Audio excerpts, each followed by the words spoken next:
क्या हाल है भाई लोग। उम्मीद करता हूँ आप लोग सभी एकदम मजे कर रहे होगे। 2022 में ब्लैक पैंथर वकांडा फॉरएवर और guardians of the Galaxy holiday special के साथ ही फेज 4 का समापन हो चुका है और अगले महीने आने वाली एंटमैन एंड द वॉस्प क्वांटमनीमिया के साथ फेज 5 का आगाज होगा। फेज 4 मार्वल फैंस के लिए बहुत निराशाजनक रहा क्योंकि जो एक्सपेक्टेशंस हम फैंस ने लगाए थे मार्वल ने कहा एसी केसी और हमारी उम्मीदों पर खड़े होकर मूत दिया। Multiverse of madness, love and thunder और शी-हल्क जैसे बड़े बड़े झटके लगने के बाद फैंस ने कहा मेरे साथ अन्याय हुआ है, मेरा पैसा चाहिए, मेरे को मेरा पैसा चाहिए, पैसा चाहिए, मेरे को पैसा चाहिए, मेरा पैसा। लेकिन अब एमसीयू का फेज 5 शुरू होने वाला है और फेज 5 एक्शन से भरपूर होने वाला है और इस फेज में हमें एक से बढ़कर एक पावरफुल कैरेक्टर्स दिखने वाले हैं। उनमें से कुछ नए कैरेक्टर्स होंगे और कुछ पुराने कैरेक्टर्स भी रिटर्न करते हुए दिखेंगे जिनको हमने last time Avengers end game के फाइनल बैटल में देखा था। कुछ उनमें से पावरफुल सुपर हीरोज है तो वहीं कुछ सुपर विलन्स। तो आज हम इन्हीं में से 8 पावरफुल कैरेक्टर्स के बारे में बात करेंगे जिनका फेज 5 में बहुत बड़ा सिग्निफिकेंट रोल होने वाला है और इन सभी की स्टोरीज आगे जाके सीधा एवेंजर्स कैंग डायनेस्टी और सीक्रेट वॉर से कनेक्ट होगी।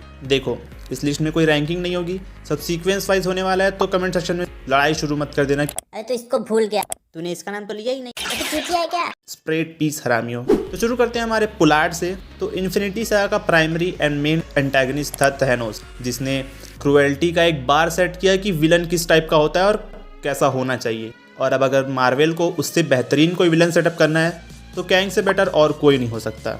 मार्वल की कॉमिक्स मैंने भी थोड़ी बहुत पढ़ी है और कॉमिक्स में बैडएस विलन्स की कमी नहीं है, लेकिन इस मल्टीवर्सल सागा के लिए कैंग से बढ़िया विलन और कोई नहीं हो सकता। हमें कैंग का एक वेरिएंट पहले ही लोकी के सीजन 1 में दिख चुका है जो बहुत संत एंड स्वामी टाइप का था, जिसके अंदर कोई मोह माया नहीं बची थी। लेकिन आगे हमें जो कैंग के वेरिएंट्स दिखेंगे वो थोड़े हरामी टाइप के होंगे। कैंग की कोई अपनी पावर्स नहीं है, वो बस तुम्हारे मेरे जैसा एक नॉर्मल इंसान है। तुम भी हो ना इंसान। कैंग बस अपने हाईटेक गैजेट्स और एडवांस टेक्नोलॉजीज़ का यूज़ करता है जो उसे फेज 5 का one of the most powerful character बना देती है। और टेक्नोलॉजी की बात हो रही है तो अपने अगले कैरेक्टर पर चलते हैं जिसका नाम है हाई इवोल्यूशनरी चुकवुडी आइवुजी। सॉरी अगर मैं इनका नाम गलत ले रहा हूँ। तो एमसीयू में अपना डेब्यू करने जा रहे हैं एज हाई इवोल्यूशनरी। ये कैरेक्टर हमें guardians of the Galaxy Volume 3 से एमसीयू में एंट्री मारता हुआ दिखेगा और इस कैरेक्टर को रॉकेट रकून के क्रिएटर की तरह सेटअप किया जा रहा है। कॉमिक्स में इसका नाम हर्बर्ट एडगर विंदम है। एक दिन ये जेनेटिक बायोलॉजिस्ट नेथानियल एसेक्स के काम को देखता है और इंस्पायर हो जाता है कि अब मैं भी ये सब जेनेटिक वाली मैनिपुलेशन करेगा और फिर चूहों पर एक्सपेरिमेंट कर करके आगे जाके हाई इवोल्यूशनरी बन जाता है। बेचारे चूहे यार, हर एक्सपेरिमेंट में शहीद हो जाते हैं ना। खैर, इस वीडियो को डार्क साइड नहीं ले जाते। वैसे मैं बता दूं कि नेथानियल एसेक्स को आगे जाके मिस्टर सिनिस्टर का टैग मिलता है। हाई इवोल्यूशनरी की मेन पावर्स हैं super human intelligence, telepathy, telekinesis, energy manipulation abilities, size manipulation, super human strength, durability and vast regeneration capabilities. ऐसे Guardians of the Galaxy Volume 3 के ट्रेलर में हमें high evolutionary के साथ साथ एक और कैरेक्टर दिखा था, याद है तुमको? चलो टाइम खोटी नहीं करते, मैं ही बता देता हूँ। Adam Warlock. कई Marvel fans Guardians of the Galaxy Volume 2 के पोस्ट क्रेडिट सीन के दौरान संक्षिप्त उल्लेख के बाद एडम वॉरलॉक को एमसीयू में प्रवेश करता हुआ देखने के लिए काफी बेताब हैं।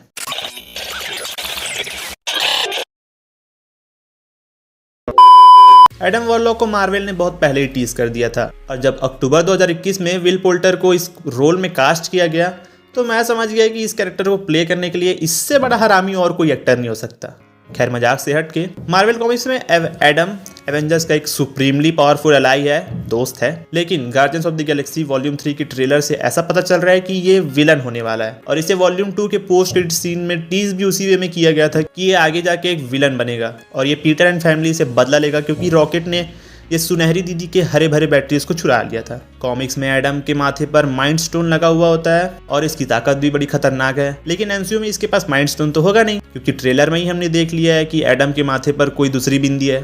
खैर, उसके अलावा भी इसके पास super human agility, super human stamina, telepathy, energy manipulation, healing factor जैसी पावर्स है। ये हीरोज लोग को स्टेमिना का क्या जरूरत है? और अब ये देखना इंटरेस्टिंग होगा कि जेम्स गन इसकी एबिलिटीज को कैसे दिखाएगा। अच्छा, वैसे सुपर ह्यूमन वाली पावर्स तो इस लिस्ट के अगले कैरेक्टर के पास भी है जो है मैट मर्डॉक, जिसको हम लोग डेयरडेविल बोलते हैं। इसके पास सुपर ह्यूमन वाली पावर्स तो नहीं है लेकिन इकोलोकेशन वाली पावर्स है। चूतिया बनाया तुमको। देखो, चूतिया नहीं बना रहा हूँ। नेटफ्लिक्स पर हमें 3 सीजन तक एंटरटेन करने के बाद अब डेयरडेविल एमसीयू में अपनी spin off series Daredevil born again के साथ एक प्रॉपर एंट्री मारेगा और इस सीरीज के 18 एपिसोड्स होंगे। मतलब समझ रहे हो, मजा नेक्स्ट लेवल। अगर शी हल्क की तरह हगेंगे नहीं तो। मैट मैडॉक का जब छोटा होता है, मतलब मैट मैडॉक जब छोटा होता है तब उसके साथ एक एक्सीडेंट हो जाता है, दुर्घटना, जिसमें उसकी आंखें चली जाती है और वो लंगड़ा हो जाता है। ये मैं क्या बोल रहा हूँ यार, जिससे वो अंधा हो जाता है। लेकिन उस इंसिडेंट में उसको super human ability, heightened senses और एक इकोलोकेशन रडार सेंस जैसी एबिलिटीज़ मिल जाती हैं, जो एक नॉर्मल ह्यूमन से भी ज़्यादा अच्छी तरीके से लोगों को सेंस कर सकता है। भाई इस बंदे के पास खुद का रडार सिस्टम है यार। डेयरडेविल का रोल तो अभी भी चार्ली कॉक्स ही प्ले करेंगे। इससे पहले डेयरडेविल हमें स्पाइडरमैन नो वे होम और उसका नाम तो नहीं लेना चाहिए, लेकिन शी हल्क की सीरीज में भी दिख चुका है। और तुमको बता दूं कि डेयरडेविल का सबसे बड़ा विलन है सेफ्टी पिन। क्या बोला तूने? Sorry, king pin. जानता हूँ बहुत घटिया जोक था। सो विल्सन फिस्क AKA किंग पिन इस लिस्ट का अगला कैरेक्टर है। डेयरडेविल का सबसे कुख्यात विरोधी विल्सन फिस्क उर्फ किंग पिन, जिसका रोल विंसेंट डी ओनोफ्रियो ने प्ले किया था और आगे भी वही प्ले करेंगे, क्योंकि किंग पिन भी हमें MCU में दिख चुका है। हॉकाई की सीरीज देखे होगे तो पता होगा तुमको, देखे हो ना। किंग पिन की एबिलिटीज है सीयर फिजिकल स्ट्रेंथ। हॉकाई की सीरीज अगर तुम देखे हो तो तुम्हें पता होगा कि बंदा 3-4 गोली खाने के बाद भी हग दिया। सर कैसे बोल लेता है बे, 3-4 गोली खाने के बाद भी जिंदा रहता है और केट भी सबको पेल देता है। कब हुआ कब? मतलब फिजिकली नहीं, ये गलत साउंड कर रहा है यार, मतलब उसको पीट देता है। और ये भी दिखाया गया था कि एको ने किंग पिन को गोली मार दिया है, मगर तुमको ही पता है और मुझे भी कि मरा नहीं है गांडू अभी।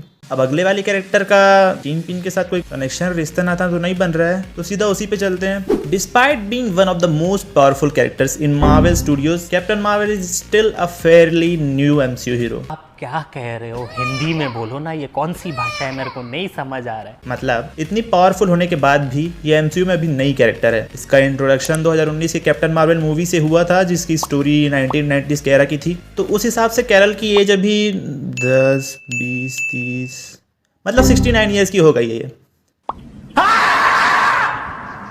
कैप्टन मार्वल को उसकी पावर्स टेसरेक्ट से मिली थी और कैरल MCU में अभी भी सबसे ज़्यादा पावरफुल कैरेक्टर्स में से एक है, लेकिन वांडा के बाद।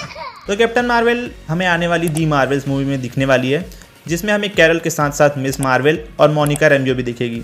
और इन तीनों के पावर्स के बीच इंटरकनेक्शन जैसा कुछ है। अब मुझे क्लियरली पता नहीं है कि कैसा इंटरकनेक्शन है, बस इतना पता है कि जब मिस मार्वल अपनी चूड़ी का यूज़ करती है तब कैरल और कमाला दोनों टेलीपोर्ट हो जाते हैं एक दूसरे की जगह पे। मतलब समझ रहे हो ना तुम। बढ़ते हैं अपने अगले कैरेक्टर की ओर, जो हमें लास्ट टाइम 2008 की दी इनक्रेडिबल हल्क मूवी में दिखा था, जिसका नाम है Samuel Sterns, as known as the leader according to comics. जब से टिम ब्लेक नेल्सन ने कंफर्म किया है कि वो अपने पुराने रोल को फिर से कंटिन्यू करेंगे, तब से ही फैंस की एक्साइटमेंट बढ़ी हुई है। और ये कैरेक्टर हमें आगे जाकर Captain America New World Order में दिखेगा। इस मूवी में हमें सैमुअल स्टर्न्स अपने फाइनल फॉर्म में दिखेगा एज द लीडर।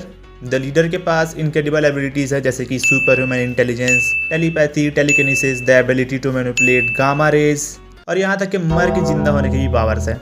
तो तुम अंदाजा लगा ही सकते हो कि सैम विल्सन अपनी खुद की मूवी में कितनी बुरी तरीके से पिटने वाला है। वैसे मैंने द लीडर की जो भी पावर्स बताई है वो कॉमिक बुक्स में एग्जिस्ट करती है। MCU में इसका क्या हाल होता है वो मार्वल डिसाइड करेगा।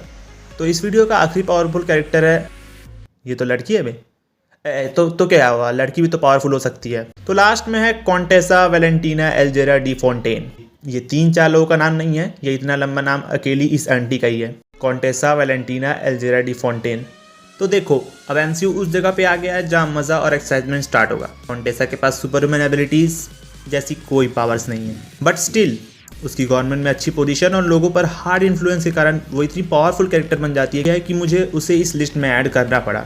ये अपनी खुद की एक एविल एवेंजर्स टीम बना रही है, जिसमें सस्ता कैप्टन अमेरिका और येलेना पहले ही ऐड हो चुके हैं। जिस स्टोरी लाइन की मैं बात कर रहा हूँ वो हमें आने वाली थंडरबोल्ट्स मूवी में देखने को मिलेगी।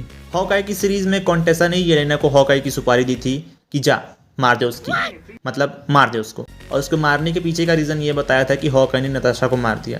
तो येलेना तो भड़क गई बदला लेने के चक्कर में। मतलब क्या चुतियापा कर रही है लेडी, देख रहे हो। खैर जैसा कि मैंने बताया कि इसके पास कोई स्पेशल पावर्स तो है नहीं, लेकिन तुम्हारे पास एक सुपर पावर है। अभी यहाँ मैं मोटिवेशनल ज्ञान नहीं दूंगा, सीधे बोलता हूँ लाइक एंड सब्सक्राइब करने के लिए कर दो यार। यहाँ तक देख लियो, मतलब अच्छा लगा ना, तो यूज़ करो अपनी पावर्स का। वैसे भी लाइक एंड सब्सक्राइब करना फ्री होता है, इसके पैसे नहीं लगते। और मैंने मार्वल की अपकमिंग स्पेशल्स पर भी एक वीडियो बनाई थी, जिसको तुम यहाँ क्लिक करके देख सकते हो। तो चलो इस वीडियो को यहीं तक रखते हैं, मैं भी जा रहा हूँ। अगली वीडियो में क्या देखना चाहते हो नीचे कमेंट्स में बता सकते हो। वैसे अगली वीडियो भी कुछ दिनों में आ जाएगी, तब तक के लिए स्टे ट्यून्ड टू रिव्यूज़िला।